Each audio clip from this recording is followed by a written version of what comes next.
Paalala po lamang, ang impormasyong aming ibabahagi ay para sa layuning pang-impormasyon lamang at hindi opisyal na payo ukol sa tulong at regulasyon ng kung saan mang seksyon ng gobyerno, Pilipinas man o Japan. Bakit may mga Pinoy na matagal nang nakatira sa Japan pero hindi pa rin approved sa PR? 7 dahilan na dapat mong malaman bago mag-apply ng permanent residence. 10 years ka na ba sa Japan? Akala mo automatic PR ka na? Hindi po ganun kasimple. Maraming Pilipino ang matagal nang naninirahan at nagtatrabaho sa Japan. May iba na 10, 15 o kahit higit 20 taon na naroroon. Pero kapag nag-apply ng permanent residence o EDUCAN, hindi ibig sabihin na dahil matagal ka na sa Japan ay siguradong ma-approve ka na. Ayon sa kasalukuyang guidelines ng Japan Immigration, ang PR application ay sinusuri batay sa ilang kondisyon tulad ng good conduct, kakayahang mamuhay ng hindi umaasa sa public assistance, maayos na pagtupad sa public obligations, at iba pang requirements. Una, matagal na sa Japan pero hindi pa pasok sa required residence history. Bilang general rule, kailangan ang 10 taon na tuloy-tuloy na resident sa Japan. At sa loob ng panahong iyon, ay kairiniwang kailangan ding may qualifying work, residence status nang hindi bababa sa 5 taon. Pero may mga exception. Halimbawa, may special rules para sa asawa ng Japanese, permanent resident o special permanent resident, long-term resident, refugees, at ilang highly skilled professionals. Kaya hindi sapat na sabihin na 10 years na ako sa Japan kaya automatic PR na ako. Hindi po ito automatic. Ikalawa, may problema sa tax payment. Isa ito sa mga bagay na dapat seryosong bantayan. Sa PR examination, tinitingnan ang pagtupad sa public obligations, kabilang ang tax obligations, at mahalagang tandaan, hindi lang kung nabayaran na ba ang tax ngayon ang usapan. Ayon sa immigration guidelines, kung nabayaran man ang isang obligasyon sa oras ng application, pero hindi ito nabayaran sa tamang deadline, maaari pa rin itong magkaroon ng negatibong epekto sa evaluation. Kaya dapat maayos ang records ng iyong tax payments.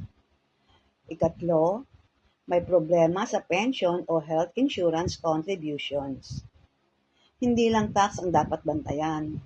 Kasama rin sa public obligations ang public pension at public medical insurance premiums.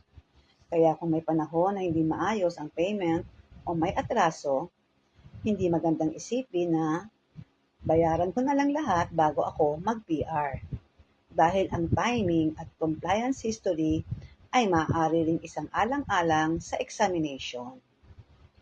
Number 4, may problema sa record o good conduct. Isa sa legal requirements ng PR ay ang pagkakaroon ng good conduct. Sinusuri kung sumusunod ang applicant sa batas at kung maayos ang kanyang pamumuhay bilang residente. Hindi ibig sabihin na isang maliit na problema ay automatic rejected na agad. Pero kung may serious legal issues, penalties, o iba pang problema sa record, maaari itong makaapekto sa application. Kaya bago mag-apply, mahalagang malaman muna kung may anumang record o issue na kailangang linawin. Number 5, hindi stable ang kabuhayan. Isa pang mahalagang consideration ay kung kaya ng applicant na magkaroon ng stable livelihood. Ang principle ng PR system ay dapat may sapat na assets o skills para mamuhay ng independent at hindi maging public burden. Hindi ibig sabihin na kailangan milyonaryo ka. Ang mahalaga ay maipakita na ang iyong kabuhayan ay sapat at reasonably stable para sa iyong sitwasyon. At mahalaga ring tandaan na sa ilang family-related cases, may relaxation sa ilang requirements. Number 6, may problema sa current resident status o period of stay. Isa pang madalas nakakalimutan, hindi lang residence history ang tinitignan. Sa kasalukuyang guidelines, kasama sa requirements ang pagkakaroon ng maximum period of stay na available para sa iyong current status subject sa applicable rules. Kaya mahalagang tingnan ang iyong current residence status at period of stay bago mag-apply. Number 7, hindi lang ilang taon ka na sa Japan ang tinitignan. Ito ang pinakamahalagang punto. Ang PR application ay comprehensive examination. Tinitignan ang kabuuang sitwasyon ng applicant, kabilang ang residence history, conduct, livelihood, at compliance sa public obligations. Kaya posible na may taong matagal nang nasa Japan pero hindi pa rin nakakakuha ng PR. At posible rin na may applicant na mas maikli ang residence history pero pasok sa isang special rule. Halimbawa, ang asawa ng Japanese national, permanent resident o special permanent resident ay maaaring magkaroon ng mas maikling residence requirement kung natutugunan ang specific conditions. Mayroon ding special routes para sa ilang highly skilled professionals. Kaya bago mag-apply ng PR, ano ang dapat gawin? Huwag lang bilangin kung ilang taon ka na sa Japan. Mas magandang i-check ang residence history, current residence status, tax payment records, pension payment records, health insurance records, employment at livelihood stability, legal traffic-related records kung applicable, required notification sa immigration, at mga dokumentong kailangang isumiti. At higit sa lahat, huwag umasa sa sabi-sabi na 10 years ka na kaya automatic PR ka na. Hindi po automatic ang permanent residence. Disclaimer lamang po, ang report na ito ay para sa general information lamang at hindi kapalit ng personalized legal advice o official determination ng Japanese immigration.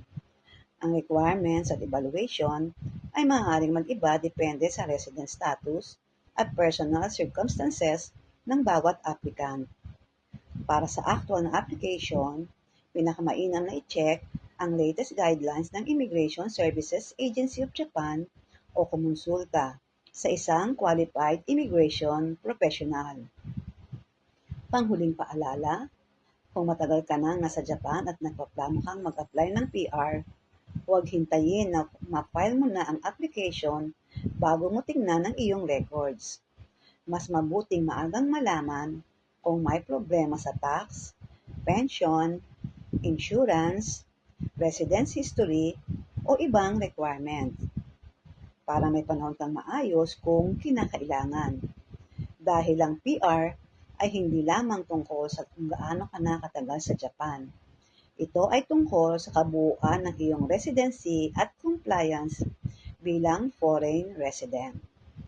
At sa pangwakas, umaasa po kami na nakatulong ang impormasyong ito bilang gabay. Para sa pinakabagong update at opisyal na detalye, makabubuting i-verify pa rin sa tamang ahensya o autoridad. Marami pong salamat.